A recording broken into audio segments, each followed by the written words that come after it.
بسم اللہ الرحمن الرحیم۔ بسم اللہ الرحمن الرحیم۔ رب اشرح لی صدری ویسر لی امری واحلل عقدۃ من لسانی یفقہوا قولی۔ السلام علیکم ورحمۃ اللہ وبرکاتہ۔ ایک نصیحت ایک کہانی میں خوش آمدید۔ آج کی کہانی حضرت موسیٰ علیہ السلام کے بارے میں ہے۔ یہ بات تو ہم سب جانتے ہی ہیں کہ حضرت موسیٰ علیہ السلام کلیم اللہ ہیں، یعنی اللہ سے کلام کیا کرتے تھے۔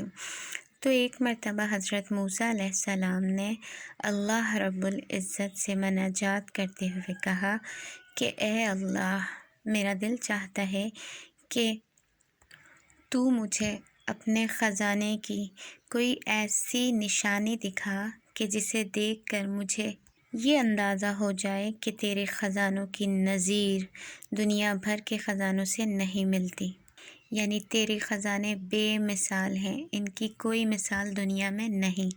تو پروردگار عالم نے حضرت موسیٰ علیہ السلام سے فرمایا، اے موسیٰ، تم ایسا کرو کہ اپنی جھونپڑی میں ایک دیا جلاؤ، پھر اپنے تمام خاندان والوں، اپنے تمام ہمسایوں کو یہ حکم دو کہ وہ سب آئیں اور اپنے اپنے دیوں کو تمہارے دیے سے روشن کریں۔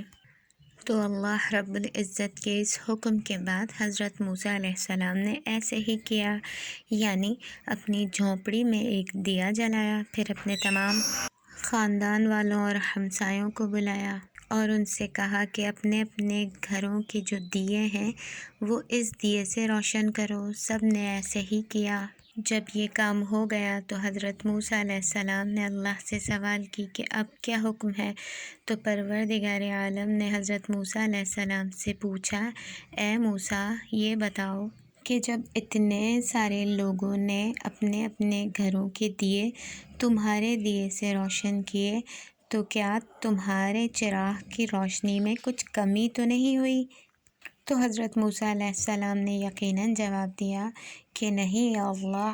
تو پھر پروردگار عالم نے ارشاد فرمایا کہ اے موسیٰ، بس میرے پاس جو خزانہ موجود ہے، میرے جود و کرم کو بھی اسی پر قیاس کریں کہ اس سے کروڑوں فیضان کے دریا جاری ہیں، رہیں گے، رہے تھے، مگر میرے بے پناہ خزانوں میں سے ایک ذرہ بھی کبھی کم نہیں ہوا۔